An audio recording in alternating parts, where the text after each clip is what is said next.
Bonjour, bienvenue. 1000 questions à la fois, c'est votre émission pour répondre à toutes les grandes questions des enfants et des adolescents que vous accompagnez ou que vous côtoyez en catéchèse, en aumônerie ou à la maison. Alors aujourd'hui, une question d'un adolescent de 14 ans. Pourquoi c'est compliqué la religion, que ce soit dans son contenu ou dans sa pratique? Il est vrai que parfois c'est un petit peu compliqué. Aujourd'hui, nous allons essayer d'éclairer cette question pour que vous puissiez répondre à vos adolescents. J'accueille avec beaucoup de plaisir Geneviève de Tène. Bonjour Véronique, bonjour tout le monde. Bonjour Geneviève, vous êtes psychanalyste et enseignante à l'Institut supérieur de pastorale catéchétique, où vous faites le lien entre catéchèse et psychologie ou psychanalyse, comment on dit? Les deux. D'accord. Et puis à vos côtés, j'accueille avec beaucoup de plaisir également le père Denis Metzinger. Bonjour. Bonjour Denis, vous êtes vicaire épiscopal en charge de la famille pour le diocèse de Paris. Père Denis, qu'est-ce que la religion? Comment on peut définir la religion? Je crois qu'il suffit de faire l'étymologie. Oui. Dans religion, on entend relier. Donc c'est la recherche de l'être humain qui cherche à se relier. Voilà. Alors après, on peut donner un nom, relié à plus haut que soi, relié à une divinité, parce que religion est un nom générique.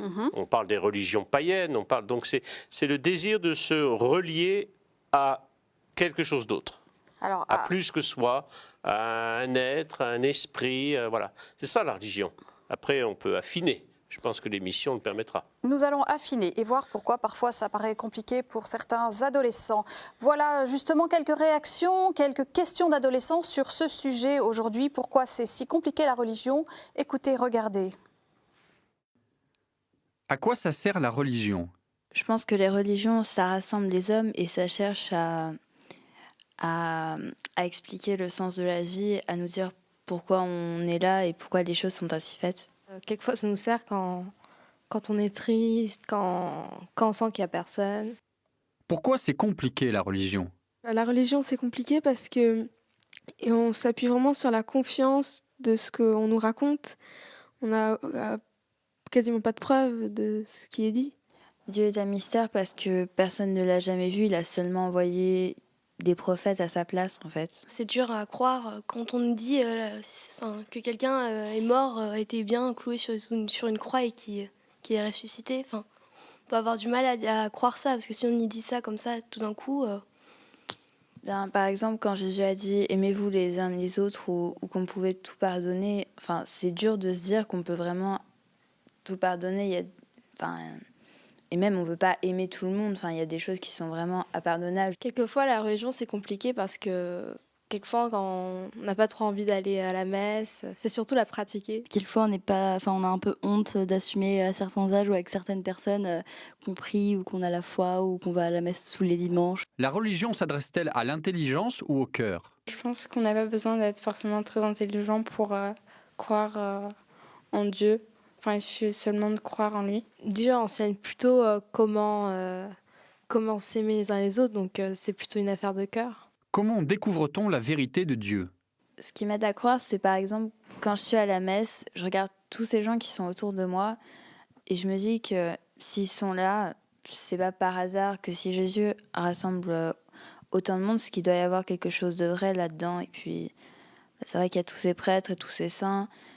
Ils n'ont pas donné leur vie pour rien, je pense. Ils ont dû réfléchir vraiment beaucoup à la question et avoir eu une expérience personnelle très forte avec Dieu, sûrement. On peut, à travers les sacrements, commencer à découvrir peu à peu la vérité de Dieu, parce que plus on avance dans la foi catholique, plus on se rapproche de lui, donc ça devient plus facile. Quelles sont vos grandes questions? Est-ce que l'histoire d'Adam et Ève est vraie ou est-ce que c'est juste, une légende ou... Tous les gens qui croient en Dieu pouvaient... c'est énorme le nombre de gens qui sont catholiques et pratiquants et qui pouvaient croire en Dieu alors qu'ils n'ont aucune preuve et c'est juste l'amour de Dieu qui les entraîne pour donner leur vie. Pourquoi est-ce que l'on dit qu'en mourant, Jésus nous a tous sauvés? Alors que... En fait, il est parti, il est revenu, mais on l'a plus revu depuis. On l'a plus revu depuis. Geneviève, une réaction à ces réactions, ces témoignages? Je trouve que toutes ces questions sont vraiment intéressantes parce qu'elles nous plongent vraiment au cœur de notre foi chrétienne. C'est-à-dire que, à travers tout ce que disent tous ces jeunes, c'est qu'on se réalise que cette foi, elle est vraiment la croyance dans une personne. C'est-à-dire la personne de Jésus et toute sa vie et tout ce qu'il nous a dit. Et est-ce qu'on croit la parole? C'est-à-dire que ça met la parole au centre de notre religion. C'est pas simplement croire qu'il existe quelque chose au-delà. C'est croire ce qu'a dit quelqu'un et ce qu'il nous a montré. Et je trouve que finalement, ils se posent des questions, mais en même temps, ils nous disent le cœur de notre foi. Alors, leur première difficulté, quand même, c'est la preuve de Dieu qui n'est pas preuve au sens scientifique. Enfin, il n'y a pas de preuve. C'est quand même la première complexité de notre religion. Ce n'est pas la complexité de la religion, parce que je crois que la religion, c'est précisément, c'est universel. C'est-à-dire c'est l'aspiration de chaque être humain qui se rend compte qu'en fin de compte, il n'est pas forcément le fruit du hasard, il n'est pas simplement un amas de cellules, il est relié à quelqu'un d'autre. La révélation me dit que mon lien, c'est Dieu, que ce Dieu est amour, etc. Ça, c'est le propre de la foi chrétienne. Est-ce qu'il y a une différence entre foi et religion? Moi, je crois que oui, bien sûr. Alors, laquelle est-elle? Pour moi, la foi a un contenu précis. La religion, c'est une aspiration universelle. Tout être humain aspire. Celui qui refuse toute religion, c'est une religion d'une certaine manière. Celui qui dit « je viens de nulle part et je vais nulle part », c'est comme on dit en langage courant, c'est sa religion à lui. Donc pour moi, c'est universel. La foi a un contenu concret. Pour nous, la foi, c'est la reconnaissance, comme on le disait, de Jésus, Fils unique de Dieu, qui est venu pour me donner son Père et pour me donner la vie. Alors, comme le disent les jeunes, si on prend donc religion, pour eux, c'est foi chrétienne qui mettent derrière. Oui. La difficulté, c'est que on se base sur un rapport de confiance. Geneviève, c'est ça que vous vouliez dire. Est-ce que cette confiance, comment on la nourrit, cette confiance, aux différents âges de la vie? Alors, je pense que c'est intéressant parce qu'effectivement, on ne la nourrit pas de la même manière selon les âges de la vie. Je pense que l'enfant, le petit enfant, il est dans l'entendre. Il est dans entendre des histoires, il est dans les récits de la Bible et on peut le nourrir d'histoires de la Bible. Et il en fait son miel. Et qu'ensuite, par contre, on voit très bien dans les questions que posent ces adolescents qu'entre 8 et 12 ans, c'est vraiment intéressant qu'il y ait une initiation, qu'il y ait une catéchèse, qu'ils apprennent, qu'ils comprennent le sens du message dans sa complexité. Parce que la foi chrétienne, elle n'est pas simple, effectivement. Le contenu. Et ça, il y a un apprentissage. Et on ne peut pas faire l'impasse de ces questions-là. C'est quoi un miracle? C'est quoi la résurrection? C'est quoi la foi, quoi, quelque part? Et puis, arriver à l'adolescence, effectivement, on repense les choses par rapport au rationnel. Mais ce qui est aussi important, c'est qu'avant, il y a eu une troisième dimension qui est celle de l'expérimentation à travers les rites. Et moi, je crois beaucoup à la complémentarité de ces trois niveaux qui créent quelque chose où on peut entrer dans la foi avec l'ensemble de notre humanité, si on peut dire. Voyez. Et du coup, les questions que vont poser les adolescents seront en fait des questions qui vont être au seuil effectivement, de ce passage où tout d'un coup, on se dit, est-ce que je crois? Est-ce que je fais ce saut dans l'inconnu, puisque je n'ai pas de preuve? Est-ce que je fais c'est-à-dire, si je n'ai pas de preuve, quelque part, eh bien, ma foi, ce sera une rencontre, effectivement. Je vais croire dans cette rencontre avec un Dieu qui est incarné, et je vais croire que c'est à travers ce que je suis moi en tant qu'humain, moi en tant que développement de mes talents, c'est à travers ce développement-là que tout d'un coup, je vais percevoir ce qu'est cette dimension divine. Et donc ce choix-là, c'est le choix de la confirmation, c'est tout d'un coup de pouvoir de dire, bah oui, j'adhère à ça. Et donc il y a toute une progression pour moi qui est différente comme ça, niveau d'approche de la foi, qui crée un ensemble. Et je crois qu'on ne peut pas en privilégier un par rapport à l'autre, parce que sinon on risque à ce moment-là de donner prise à notre mental, de donner prise à nos besoins psychologiques et de ne pas être vraiment dans ce travail qui est un travail d'initiation de la foi. De mise en relation. Denis, Dieu est un mystère. Donc, c'est quoi un mystère? Comment on approche ce mystère? Est-ce que Dieu est inconnaissable dans notre foi chrétienne? Je ne dirais pas les choses comme cela, parce que précisément Dieu s'est donné à connaître. Donc Dieu n'est pas inconnaissable. Je crois qu'il faut... Les mots sont évidemment toujours porteurs d'images. Bien Le sûr. mystère, ce n'est pas le truc que je ne comprends pas. Le mystère biblique et Dieu en tant que mystère, c'est quelqu'un qui est différent de moi et que je ne cesse de contempler. Et plus je contemple, plus je m'approche, plus je découvre. C'est plutôt ce sens-là. Et donc je n'ai jamais fini. Je n'ai jamais fini de me tourner vers Dieu. En ce sens, je ne pourrai jamais enfermer Dieu dans mes manières de voir, de penser, de réfléchir, de conceptualiser. Dieu sera toujours plus grand parce que Dieu est différent de moi. Ça, c'est la première chose. Mais en même temps, Dieu, par amour, a voulu se faire proche de moi. Dans la foi catholique, dans la foi chrétienne, il est venu. Il est venu, et quand il est venu sur terre, il est venu comme moi. C'est-à-dire qu'il a été bébé, et puis il a grandi. Et donc, il a pris le chemin d'humanité, ce qui prouve que mon humanité a quelque chose qui se rapproche de Dieu. Donc, je suis fait pour Dieu. Hein, c'était Saint Augustin qui avait cette phrase terrible. Tu nous as fait pour toi, et notre cœur est sans repos tant qu'il ne repose en toi. Donc la dimension du cœur. Donc la dimension de l'humanité, du cœur, je suis fait pour Dieu, parce que Dieu s'est fait l'un d'entre moi.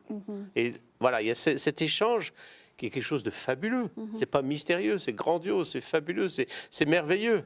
C'est une source d'admiration sans cesse. Donc le mystère, c'est pas banal. Non, c'est pas banal. Et le mystère, c'est quelque chose qu'on n'a jamais fini de découvrir. C'est cette contemplation permanente, jusqu'à ce qui m'est promis, c'est-à-dire la vision, le face-à-face. Alors prenons une difficulté, par exemple, le fait de dire le dogme Dieu est Trinité.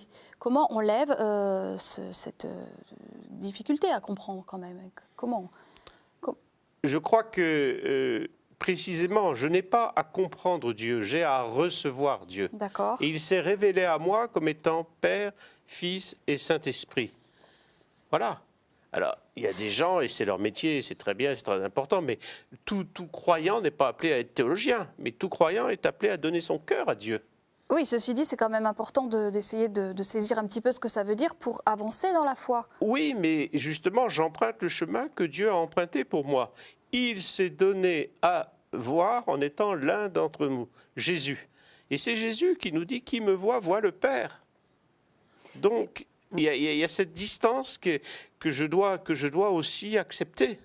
Et c'est l'Esprit Saint qui me permet de franchir ce passage. C'est l'Esprit Saint qui fait accéder à la vérité de Dieu? Ah, bien sûr. Ça, vous voulez dire? Bien sûr, puisque c'est l'Esprit Saint qui relie le Père au Fils. D'accord. Et c'est l'Esprit Saint que je reçois au jour du baptême.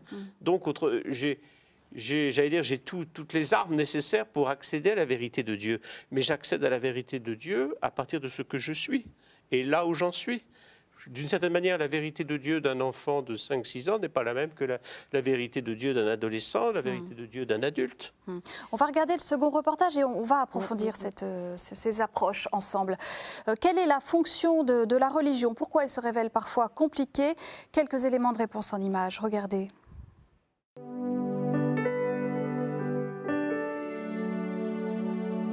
La religion désigne les liens et la forme qui unissent les hommes à Dieu. C'est par la religion que la plupart des hommes apprennent à connaître Dieu. La religion chrétienne réunit plusieurs composantes. L'Église, c'est-à-dire le peuple des croyants. La Bible, parole de Dieu, des connaissances et des vérités à croire. La liturgie, langage fait de rites, de symboles, qui rendent visible et sensible ce qui est invisible. Et une morale, somme de règles de conduite bonnes pour l'homme. Si la religion semble parfois compliquée, c'est parce que Dieu est mystère. Mais si le connaître dépasse les seules capacités de l'esprit humain, cela ne veut pas dire qu'il est inconnaissable. Par toutes ces dimensions, la religion offre un chemin pour le découvrir. Par ailleurs, la religion n'est pas un savoir sur Dieu. Elle ne se réduit pas non plus à une somme de commandements à respecter. Elle propose avant tout de vivre une rencontre d'amour avec Dieu, comme avec une personne. On ne croit pas toujours en Dieu du jour au lendemain. De même, la foi n'est jamais acquise définitivement. Comme avec une personne qu'on aime, il y a toujours à approfondir. Dans la Bible, Dieu se révèle avec des mots humains. Mais ces mots n'épuisent pas l'insondable richesse de son mystère. Ainsi, saint Paul écrit aux Hébreux « Souvent dans le passé, Dieu a parlé à nos pères à bien des reprises et de bien des manières, par les prophètes. Mais dans ces jours où nous sommes, il nous a parlé par son Fils, qu'il a établi héritier de toutes choses. Devant la révélation de Dieu, dont l'Église est la dépositaire, l'homme se sent souvent dépassé. Car comment comprendre, par exemple, que Dieu est à la fois une et trois personnes? Comment saisir que le Christ est réellement présent dans l'hostie consacrée? Seul l'Esprit Saint permet de progresser dans l'intelligence du mystère de Dieu et nous introduit dans la vérité tout entière. Cette vérité se révèle au fur et à mesure que nous plaçons notre confiance en Dieu et se laisse entrevoir au plus intime de chacun, jamais comme une évidence palpable, mais plutôt comme une conviction forte qui éclaire notre vie, lui donne sens et direction. Ainsi, la religion ne donne de réponse toute faite. Elle est une invitation à ne jamais s'arrêter de chercher Dieu. Car vouloir tout comprendre de Dieu risque de nous détourner de la découverte de son vrai visage, en éliminant trop vite les aspects mystérieux qui nous dérangent. À l'inverse, croire en Dieu sans chercher à comprendre, ce serait douter de la capacité que Dieu a mise en chacun de le connaître. C'est dans le cadre de la religion que les chrétiens approfondissent le contenu de la foi chrétienne et célèbrent leur relation avec Dieu par les sacrements. Un reportage que vous pouvez voir, revoir, télécharger en vous rendant sur le site internet de KTO, www.ktotv.com. Geneviève, la religion est-elle une affaire d'intelligence ou de cœur, ou les deux? Les deux peut-être, on pourrait dire.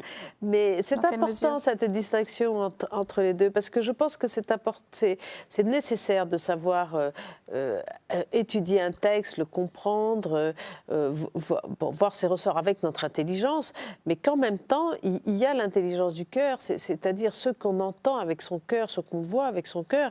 Et on voit dans nos relations humaines aussi que c'est important que le cœur n'entend pas, ne voit pas de la même manière que notre intelligence. On peut savoir que les miracles, peut-être qu'il y a des bancs de poissons qui tombent à telle heure et tel jour et que le Seigneur tout d'un coup le savait, peut-être, mais qu'est-ce que ça change ? Ce qui est important, c'est le sens du miracle, c'est ce que ça a ouvert dans le cœur, c'est ce qu'ils ont vu à travers leur cœur.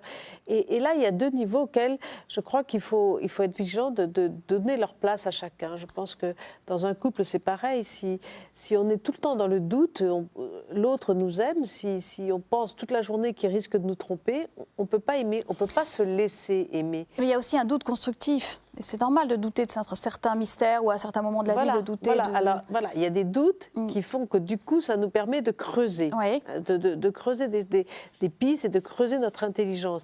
Mais en même temps, il y a des doutes qui paralysent et qui empêchent d'accueillir l'autre. C'est vrai dans les relations humaines, je crois que c'est vrai dans la foi, puisque la foi est une relation.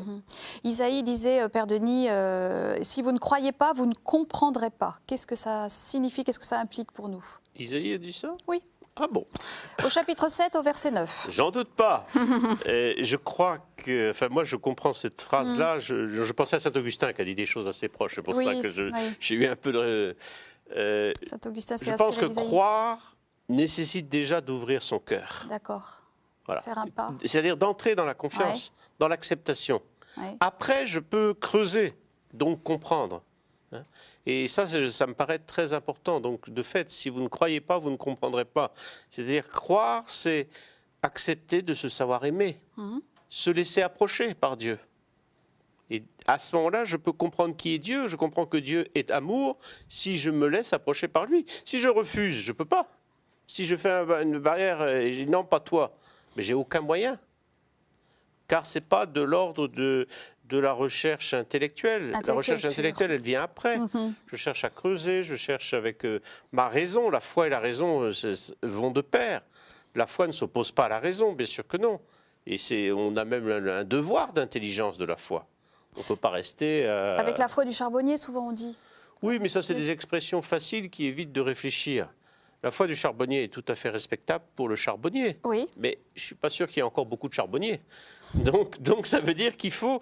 Enfin, moi, j'ai toujours été impressionné de voir l'investissement des personnes, des adultes en paroisse, pour les loisirs, pour la recherche, pour le boulot. Mais pour ce qui est du rapport à Dieu, il n'y a aucune volonté d'investissement. Il y a un décalage, en fait, entre le niveau intellectuel et le Et je pense qu'on n'a pas le droit, ça. C'est pas une attitude juste. Alors, comment on peut aider nos enfants, nos jeunes à grandir dans l'intelligence de la foi, peut-être? Moi, je pense qu'il faut qu'ils aient des lieux Oui. d'expérimentation. C'est-à-dire? Parce que si on leur présente la foi comme un cours supplémentaire, comme ils ont de l'histoire, de la géo, des langues, ça va être casse-pied. Parce que c'est pas de cet ordre-là. C'est pas de cet ordre-là. Mhm.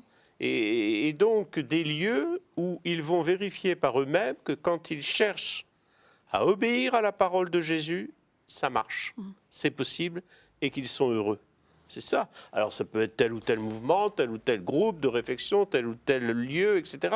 Et ça, c'est important. La preuve est de l'ordre du ressenti, du C'est tangible, pas- on de est- l'expérimentation. C'est l'expérimentation, Ouais. bien sûr. Parce que Dieu n'est pas en dehors de moi. Donc si moi, j'expérimente pas, tout à l'heure, dans le premier reportage, il y avait cette fille qui disait, quand même, quand on voit tant de monde dans l'église, ça doit être vrai. C'est une manière de dire, ben voilà, c'est ça interpelle. l'expérimentation. Ouais. C'est de se rendre compte que je ne suis pas seul. Et c'est un lieu, c'est les rassemblements, c'est tel ou tel mouvement, c'est une pédagogie, c'est tout un ensemble.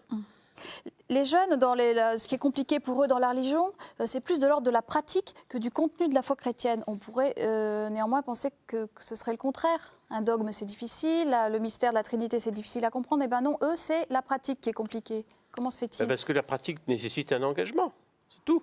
Et Si je veux aujourd'hui, aller à la c'est ça messe qui le est dimanche difficile. matin, il faut me lever. Oui. Voilà. Or, Mais- ils ont l'impression que ça se passera tout seul. Ce qui est Geneviève, important ouais. aussi, c'est que les rites, les messes, etc., effectivement, comme disait cette jeune fille, c'était vraiment très intéressant. Ils nous nourrissent. C'est-à-dire, je crois que les jeunes pratiqueront d'autant plus, et nous pratiquerons d'autant plus, que ce qui nous est proposé ou ce qui est mis en œuvre dans les paroisses viendra nous nourrir. Et c'est aussi important, du coup, d'être partie prenante de ce qui se passe dans les paroisses pour que, effectivement, il y ait une synergie et que ça nous apporte quelque chose. Ça, c'est la dimension du sacré dans la religion qui est Non. importante, non? Les rites conduisent au sacré, quand même. Les rites nous initient au sacré, non? Vous diriez Quelles autre sont chose les différentes dimensions d'une religion? Qu'est-ce qu'elle porte, notre religion chrétienne, comme différentes dimensions qui... La religion qui- chrétienne, je pense que le rite me fait entrer dans une histoire qui est plus grande que la mienne. Oui. Et le rythme est un chemin qui me conduit à Dieu. En fin de compte, c'est ça. J'aime pas tellement l'expression sacré parce que je trouve qu'au contraire, dans la religion chrétienne, il n'y a plus rien de sacré. Car le sacré, c'est ce qui sépare de l'homme, ce Oui. qui coupe l'homme de Dieu. Et précisément, l'incarnation nous unit. Donc on n'est pas dans le sacré, en ce sens-là. Sacrement vient du mot sacré. Sacrement n'est pas tout à fait du mot sacré. Sacrement s'approche plutôt du mot mystère. D'accord. Hein, c'est le mysterios en grec. C'est-à-dire c'est l'acte de Dieu qui me dépasse. Et qui me rejoint. Et qui me rejoint. Hein. C'est l'acte de Dieu qui me dépasse. Comment j'allais dire, un flot d'eau vive fait de moi un chrétien? C'est quand même un acte divin qui me dépasse. Un mystère, Comment oui. une parole qui vient de Dieu fait de moi que je reçois cette vie nouvelle, etc. Ça me dépasse. Donc voilà, sacré, je crois que dans la religion, enfin dans le Christ, il y a l'incarnation, l'humanité et la divinité, voilà, s'unissent. On n'est pas séparés. Mais ça, c'est un mystère, le fait que la divinité et l'humanité s'unissent. Est-ce que c'est pas difficile à comprendre? Est-ce que c'est pas quelque chose qui fait que les jeunes, finalement, peuvent rejeter la religion chrétienne parce que c'est compliqué, rationnellement? C'est aussi ce qui est intéressant, c'est que ce Oui. soit difficile à comprendre. Ça prouve que ça ne nous est pas naturel. Si ça ne nous est pas naturel, c'est bien qu'il y ait quelque chose là qui est juste pour moi, qui est vrai. Oui. Si c'était trop facile, pourquoi est-ce qu'on ne l'aurait pas imaginé? Ça prouve bien qu'on ne l'a pas imaginé. Ça prouve bien que ce n'est pas la poursuite de notre psychologie, de nos besoins, Ah, pour puisque vous, c'est ça difficile. prouve que c'est... Que ça nous est bien révélé, que c'est bien D'accord. quelque chose auquel on a accès, que si quelque part on a une exigence, on a un travail et que ça ne nous est pas évident. Moi, je trouve que c'est justement là quelque chose d'extrêmement important. Ce qui hein. transparaît, c'est ma liberté. C'est-à-dire, c'est ma liberté Ça, c'est la clé. par rapport à l'acte de Dieu. Ouais. Dieu m'aime tellement qu'il me laisse libre. Mais ça, c'est quand même plus dynamisant, plus heureux Plus que Dieu exaltant, qui s'impose à bien moi sûr. et qui m'enferme. Car c'est souvent pour cela, et en ce sens, il ne faut pas que les éducateurs, que les parents soient désespérés, mais qu'il y a cette oscillation dans la vie des jeunes. Comme dans toute relation, Ce finalement. qui est normal, ce Oui. qui est tout à fait normal. Et je pense qu'il faut qu'ils expérimentent et que l'éducateur doit accepter cet éloignement du jeune, sans l'enfermer. C'est-à-dire que c'est jamais définitif. Parce Et- que Dieu est toujours là. Ça, c'est l'acte de foi qu'on doit poser. Ne pas se désespérer finalement Bien des sûr que difficultés non. que rencontrent les jeunes. Merci non. à tous les deux. On se retrouve la semaine prochaine pour une autre émission. N'hésitez pas à revoir cette émission en vous rendant sur le site internet de KTO. Pour aller plus loin, je vous propose un livre aux éditions Bayard, 16 questions à un chrétien. C'est un livre qui vous aidera à lever quelques difficultés courantes de la foi chrétienne dans son contenu. La semaine prochaine, nous aborderons une autre question centrale pour la foi chrétienne. Pourquoi Jésus dit « Je suis le chemin, la vérité et la vie ». Au revoir, bonne semaine à tous.